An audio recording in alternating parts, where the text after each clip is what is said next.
Well, here is the promised segment. I promised this a little while ago to read some excerpts from Seymour Hersh's book, Chain of Command. Um, anyhow, I will read some excerpts. It is within fair use in terms of copyright, I believe, so there shouldn't be any reason for YouTube to censor it or take it down. It's just a writer, a journalist. It's a long book, and this will probably be a two-parter because I can't fit it all into one video. Um, and also, just to my friends out there, finally, I have gotten a webcam, hopefully a decent one. It's a Logitech. So I'm still kind of trying around tweaking things, but hopefully the sound will be better now. And let me have some advice if you have any for me so that I know how it comes across.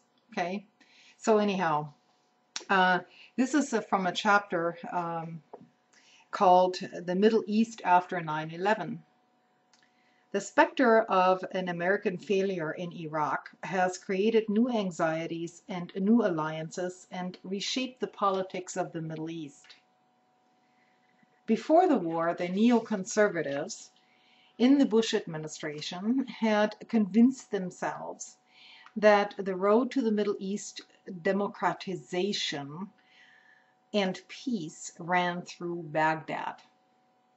Once the regime of Saddam Hussein was cast aside, they urged democracy would spread all among the Middle East, in Iraq, to move to Iran, to Syria, Saudi Arabia, and Lebanon. Countries across the region would renounce terrorism and embrace the West. Israelis also welcomed the invasion because the United States, its best ally, was now much more present in the Middle East. Well, things did not work out as planned.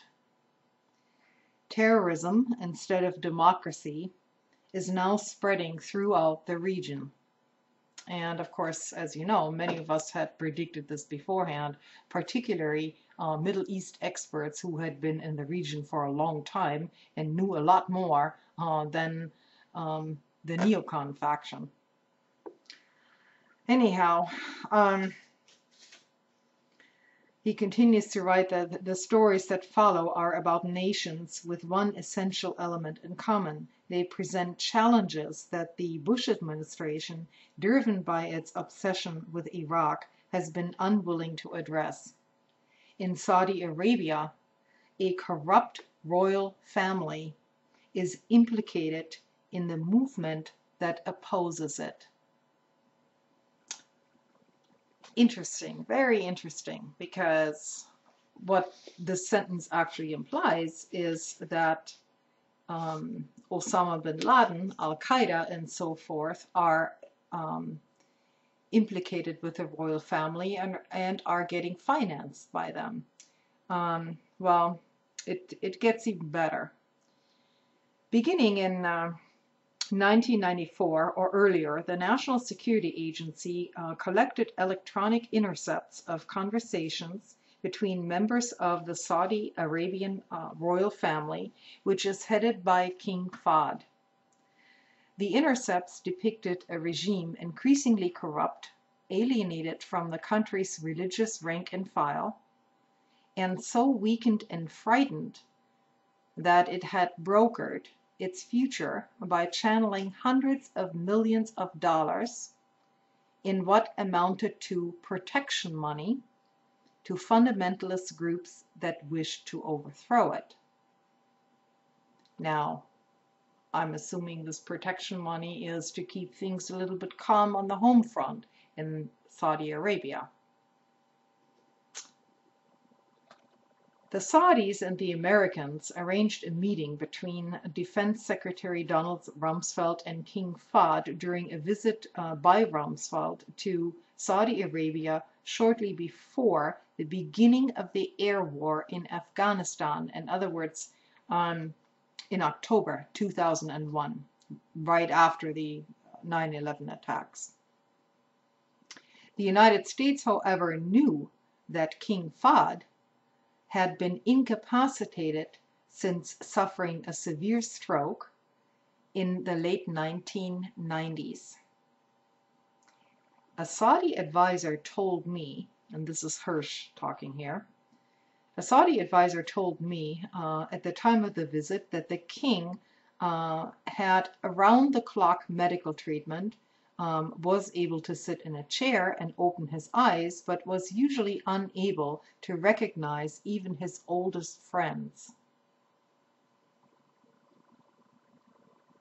Fahd was kept on a throne in Saudi Arabia, the National Security Agency intercepts indicate, because of a bitter family power struggle. A few sentences later, the only reason Fahd is being kept alive is so that Abdullah, Prince Abdullah, also from the royal family, can't become king, a former White House advisor told me. Very interesting stuff here. So, you know, when we were talking earlier about, or I may not have even mentioned it, Michael Moore's movie, Fahrenheit 9/11, you know, really he wasn't too far off when he was saying the Saudis are implicated. Actually, they are implicated.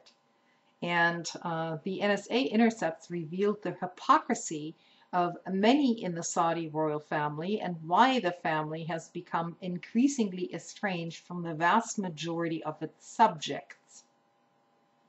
Over the years, unnerved by the growing strength of the fundamentalist movement, it failed to deal with the underlying issues of severe unemployment and inadequate education in a country in which half the population is under the age of 18. Saudi Arabia's strict interpretation of Islam, known as Wahhabism, I'm not sure if I'm pronouncing this correctly, and the use of some sort of religious police force to enforce prayer, was rivaled only by the Taliban's. And yet for years the tabloid newspapers have been filled with accounts of the Saudi princes, there are thousands of them, going on drinking binges and partying with prostitutes while taking billions of dollars from the state budget. So as you can imagine, you know, the ordinary Saudi that finds out about this is going to be pretty pissed off because they're supposed to toe the religious line and they're not doing it. And so it's basically all a big farce, and you know, people get angry when there's hypocrisy. Just you know, just like here, we get angry too when we see hypocrisy.